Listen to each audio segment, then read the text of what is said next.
Hello student, welcome है आपका हमारे यूट्यूब चैनल में। आज हमारी उत्तराखंड जीके की यह क्लास 104 होगी, 104वीं क्लास। इसके पहले की क्लासें अगर आपने नहीं देखी हैं तो आप सभी क्लासें प्लेलिस्ट में जाके देख सकते हैं। यह क्लासें आपके लिए काफ़ी महत्वपूर्ण होंगी आगामी आने वाले सभी ग्रुप्स एग्ज़ाम के लिए। और आज की क्लास में आपका स्कोर क्या रहा कमेंट बॉक्स में ज़रूर बताइएगा। यदि आप टेलीग्राम चैनल से जुड़ना चाहते हैं तो आपको उसका लिंक भी मिल जाएगा, आप टेलीग्राम चैनल से जुड़ सकते हैं।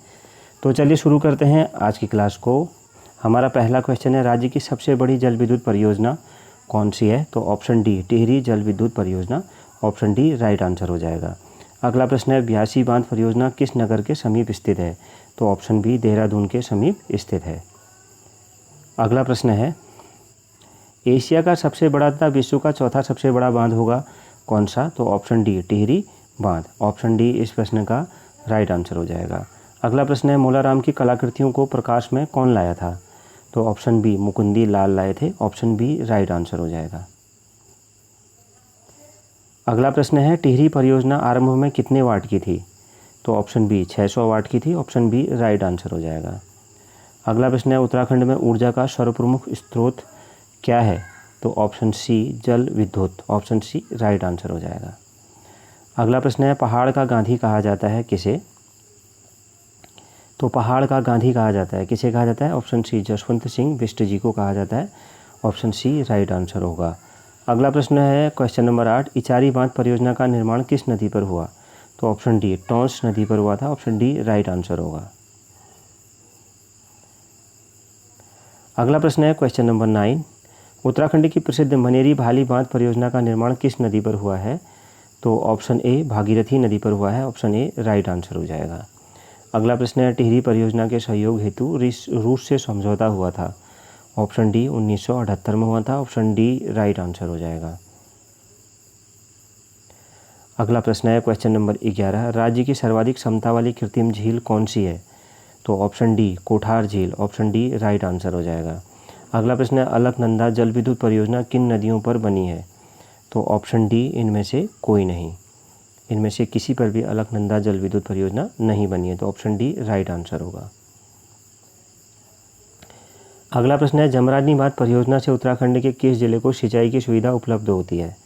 तो ऑप्शन सी नैनीताल जिले को उपलब्ध होती है, ऑप्शन सी राइट आंसर हो जाएगा।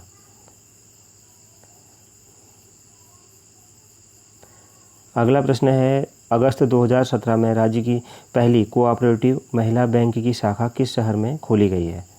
तो ऑप्शन डी देहरादून में खोली गई है, ऑप्शन डी राइट आंसर होगा। अगला प्रश्न है, भारत नेपाल की संयुक्त पंचेश्वर जल विद्युत परियोजना किस नगर के समीप काली नदी पर निर्माणाधीन है? तो ऑप्शन सी धारचूला पर निर्माणाधीन है, ऑप्शन सी राइट आंसर होगा। अगला प्रश्न है, राज्य के जुबिन नौटियाल किस क्षेत्र से संबंधित हैं? तो ऑप्शन सी संगीत से संबंधित है, ऑप्शन सी राइट आंसर होगा। अगला प्रश्न है क्वेश्चन नंबर 17, टिहरी बांध का डिजाइन तैयार किया था किसने? ऑप्शन ए प्रोफेसर जेम्स ब्रून ने, ऑप्शन ए राइट आंसर हो जाएगा। अगला प्रश्न है, टिहरी हाइड्रो डेवलपमेंट कॉरपोरेशन का गठन कब किया गया? तो ऑप्शन बी 12 जुलाई 1988 को किया गया था। क्वेश्चन नंबर 19, उत्तराखंड को सौर ऊर्जा में प्रथम स्थान हेतु पुरस्कार प्राप्त हुआ था, वर्ष कब? ऑप्शन ए नवंबर 2007 में। 20वां प्रश्न है, स्वामी रामतीर्थ सागर की कितनी जलधारण क्षमता है? ऑप्शन बी 354 करोड़ घन मीटर, तो एम क्यूब भी इसको बोलते हैं, 354 करोड़ एम क्यूब, तो ऑप्शन बी इस प्रश्न का राइट आंसर हो जाएगा।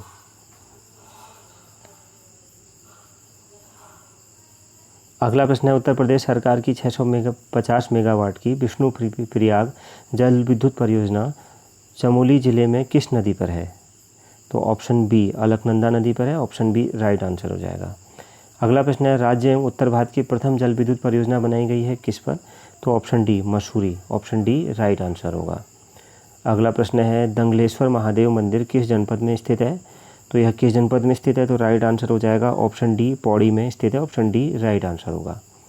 अगला प्रश्न है, शत्रुघ्न मंदिर उत्तराखंड में स्थित है कहाँ पर? तो ऑप्शन बी ऋषिकेश में, ऑप्शन बी राइट आंसर हो जाएगा। अगला प्रश्न है, उत्तराखंड जल विद्युत निगम लिमिटेड का गठन कब किया गया? तो ऑप्शन ए अप्रैल 2001 में किया गया था, ऑप्शन ए राइट आंसर होगा। अगला प्रश्न है, राज्य में कागज़ का सबसे बड़ा कारखाना कहाँ स्थित है? तो ऑप्शन बी लाल कुआं में स्थित है। यह नैनीताल जिले के अंतर्गत पड़ता है तथा हल्द्वानी से 17 किलोमीटर पीछे यह लगभग पड़ता है। तो ऑप्शन बी राइट आंसर हो जाएगा।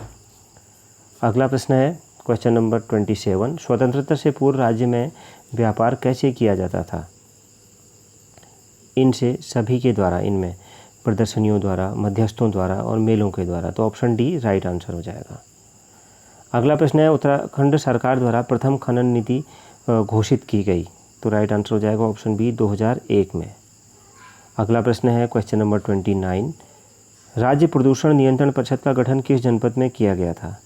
ऑप्शन सी देहरादून में किया गया था। ऑप्शन सी राइट आंसर हो जाएगा। अगला प्रश्न है, निम्न में से राज्य की कौन सी महिला क्रिकेट खिलाड़ी है? तो ऑप्शन डी हेमलता काला। ऑप्शन डी राइट आंसर होगा। अगला प्रश्न है, टिहरी परियोजना से उत्तर प्रदेश को पेयजल हेतु कितना कोटा दिया जाता है? तो option A 200 cusec. Option A right answer होगा। अगला प्रश्न है, जौलजीबी मेले की शुरुआत सर्वप्रथम किस वर्ष मार्गशीर्ष संक्रांति को हुई? तो ऑप्शन बी 1914 को। ऑप्शन बी राइट आंसर होगा। और आज की क्लास का आखिरी प्रश्न, कैलाश मानसरोवर तीर्थ स्थान किस देश में स्थित है? तो ऑप्शन सी चीन में स्थित है। ऑप्शन सी राइट आंसर हो जाएगा। तो ये थी हमारी आज की क्लास। इस क्लास में आपका स्कोर क्या रहा कमेंट बॉक्स में ज़रूर बताइएगा। मिलते हैं नेक्स्ट क्लास में। Thank you very much.